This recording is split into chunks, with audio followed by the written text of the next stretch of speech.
you know, coming along, I mean, asset management and GIS go hand in hand. That's right. Now, Yeah. historically, and I was just as guilty as anyone in saying, well, the asset management data needs to go into the asset management system, but they also need to be talking to the GIS. But Mm. really, what I found over a period of time, that really it needs to get into the GIS first. That Yeah. way you can control it, because you can take the technical data if you want and move it into the asset management system. But you've got Yeah. that Yeah. link that you can Yeah. maintain then. Yeah. Um, That link is the key. yeah, it's crucial. Yeah. No, I think too many just don't understand that, Yeah. and they're doing it ass up, or Yeah. it's just you look at some of the stuff and you've really got to scratch your head and think, what's going Mm. on? Who's talking to who here? Um, Yeah. That's right. so there's those inherent problems, but even so, with the asset management and the GIS, I mean, inherently, whatever you do in the asset management, like strategies and whatnot, you also have to have the same sort of um, what's the word, discipline for the GIS. That's right. Yeah. All right. So, from a point of view for a client, how do you approach developing that GIS strategy? Well, yeah, the GIS really needs to store the location of the asset. Mm, So having the asset identifier, the ID being unique to that asset, and all the information relating to that asset, its material type, its life, its mm, when it was last maintained, all that other sort of stuff. Well, logically, that information should be stored in the asset management system. mm, That's what asset management systems, from my understanding, are built to do. The GIS is built to represent it, yeah. and the GIS can be used to look at the relationship between this asset and that asset, and to join assets together such that the stormwater manhole is obviously joined to the stormwater pipe. Yeah. So the GIS does that joining in the context of topology, but the information about the stormwater manhole is in the asset management Mm, system. Similarly, the information about the pipes in the asset yeah. management system.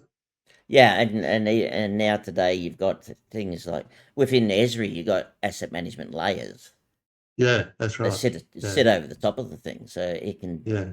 it So can manage one that of the sort of problem, information. yeah, one of the problems is that some of the asset management systems have developed their own GIS or pseudo GIS Mm, environment, um, because of the importance of the location. yeah. And so some of the data is in that environment and some of the data is in the GIS. And often the data that's in the pseudo GIS environment of the asset management system is not as intrinsically managed Mm, as well as the data that's in the GIS. So you end up having a disconnect. yeah. Yeah.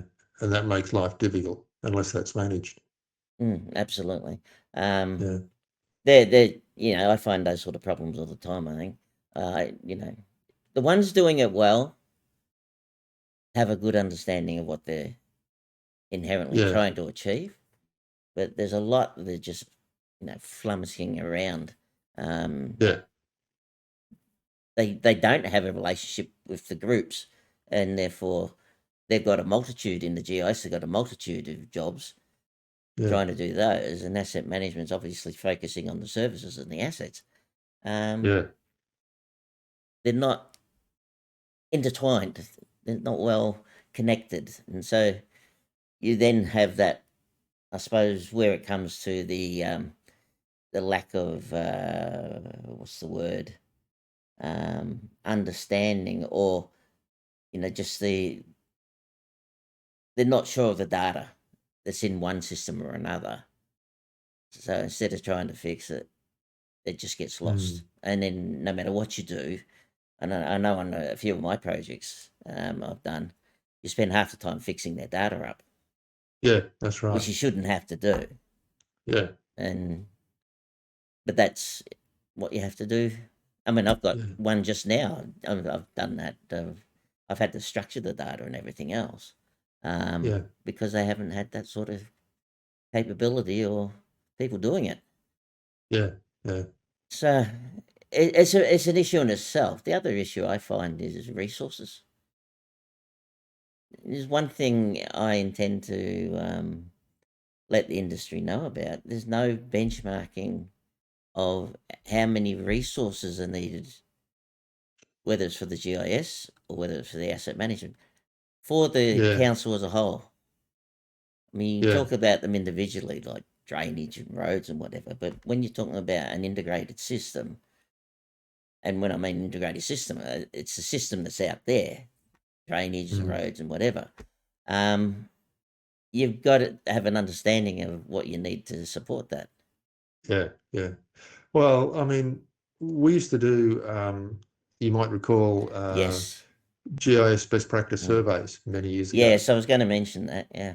Yeah, yeah. We used to, we between 2000 and 2010, we did them pretty well every year. And then after that, they started to be every 3 or 5 years.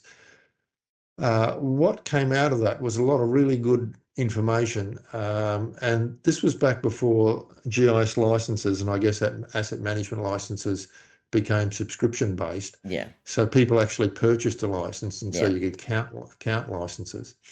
Um, and what we found looking at councils was that there was roughly one GIS person per 100.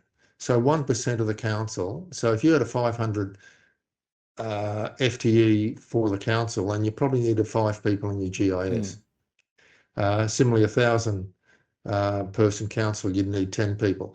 They didn't necessarily all have to be in the GIS team, but No. they had to be doing GIS stuff. Mm. They could be part of the asset team or the Yeah. planning team or the GIS team or whatever.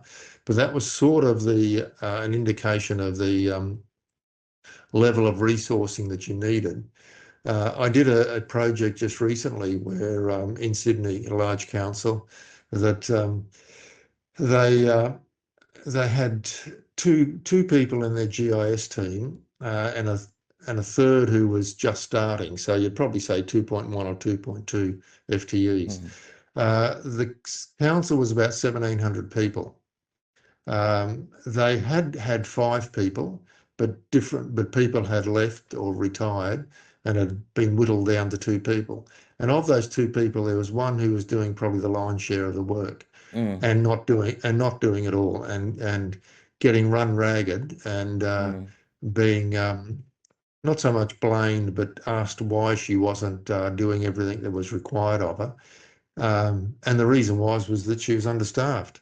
Yeah. Management couldn't understand that because management didn't understand what the GIS Mm. team were doing, and thought it all happened by magic. Mm. Uh, but you still need the people to actually do the work, to put the time in, and having it resourced at the appropriate level means that they're not spending all of their time chasing their tail. That they can actually do some proactive work and make sure that the GIS is aligned to the business, Mm. and that you're actually working for the business, not just simply trying to be a factory and process stuff coming in one end and out the other end. Yeah. Yeah. Look, I've got a client Yeah, again, and it normally happens in the rural more than anything else. yeah, yeah, Although I've seen it in big councils. I had a yeah, council in South Australia, yeah, um, and they had one person on the yeah, GIS trying to do everything, which yeah, was yeah, just non-functional. You said they can't do it. And the yeah. guy said And himself, I can only do what I can do. yeah, and I mean, you can understand, particularly in local government where they Mm. don't have a lot of money generally, Mm. you can understand that there's a trend to why do you need all of these people? Let's just, cut it down to the bare Mm. bones. But there comes a point, as you say, when you can't cut it any further, No. and if you keep cutting it, then the person will really need to say, well, what's important? What pieces of the work should I not do Yeah. so that I can do all this other stuff? Yeah. That's exactly what happens. Yeah. Things fall off the back of the Yeah, truck, yeah, virtually yeah. off the back of And the then of truck. course the other people in other business units who put work into the GIS start whinging and complaining that their Yeah. work's not being done. Yeah. So they decide to go out and do their own GIS, and invariably they go and use Google Maps or some other product, and then discover that it doesn't fit their needs. And in doing so, they create lots and lots and lots of data that they then throw back at the GIS and say, here, you sort this out. Yeah. Which of course adds to the GIS team's work. So it all sort of snowballs. Enjoyed this video? Press the like button and subscribe. If you'd like to see more, please click on the Patreon link below and sign up.